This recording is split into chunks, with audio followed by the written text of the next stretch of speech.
இவர் வந்து நான் எல்லாருக்கும் வீடு கொடுக்குறேன், பைக்கு கொடுக்குறேன், அது அதுவே 8 லட்சம் கோடிக்கு வருதான். எந்த வீட்டு துட்டு எடுத்து கொடுப்பாரு? யார் வந்தாலும் அவர் தான். எல்லாமே இங்கேருந்து போனதுன்னா அவர் கட்சியில் இன்றைக்கி வரவங்களாம் நான் புது ஆளாக வரப்போகிறேன், யங்ஸ்டர்ஸாக வரப்போகிறாங்க. அவருக்கு ஒரு பொது அறிவுன்றே கிடையாது இல்லை. இது வரையிலும் அவர் வந்து ப்ரெஸ் மீட் பண்ணிக்கிறாரா? ஒன்றுமே கிடையாது. அது எப்படி தெரியும்? நாட்டு நலம் பற்றி வராரு, மந்திரவாதி மாதிரி வந்துட்டு போய் நிற்கிறார். வேறு ஒன்றுமே கிடையாது. அவரால் யாராலையும் இனிமேல் நல்லாட்சி கொடுக்கவும் முடியாது. 500 கோடி ரூபாய் கொடுத்துட்டு வந்து இன்னும் அவர் வயசாகி போச்சு. இனிமேல் எப்படி வந்து கொஞ்சம் மார்க்கெட்டுக்கு 500 கோடி இருக்கிறவங்கள இருக்குமா? ரஜினிக்கு இருக்கிற மாதிரி இருக்குமா? அந்த என்ன ஏன் கமல்ஹாசன்லாம் வந்துருக்கக்கூடாது, ரஜினி வந்துருக்க கூடாங்க. எல்லாமே ஒரு கணக்கு தான், வேறு ஒன்றும் இல்லை. அவருக்கு அவங்க மாமாவனுடைய சப்போர்ட் இருக்குது.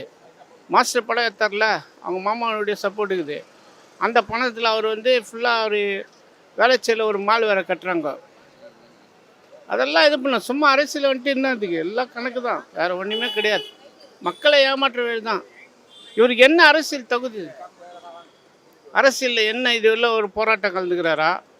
பொதுமக்கள் ஜல்லிக்கட்டுக்காக எல்லாமே கலந்துக்கிறாங்க. நீ கலந்துக்கணும், நான் கலந்துக்கணும், எல்லாம் எல்லாமே கலந்துக்கிறேன் ஜல்லிக்கட்டில் அவர் கலந்து என்ன பண்ணிட்டாரு?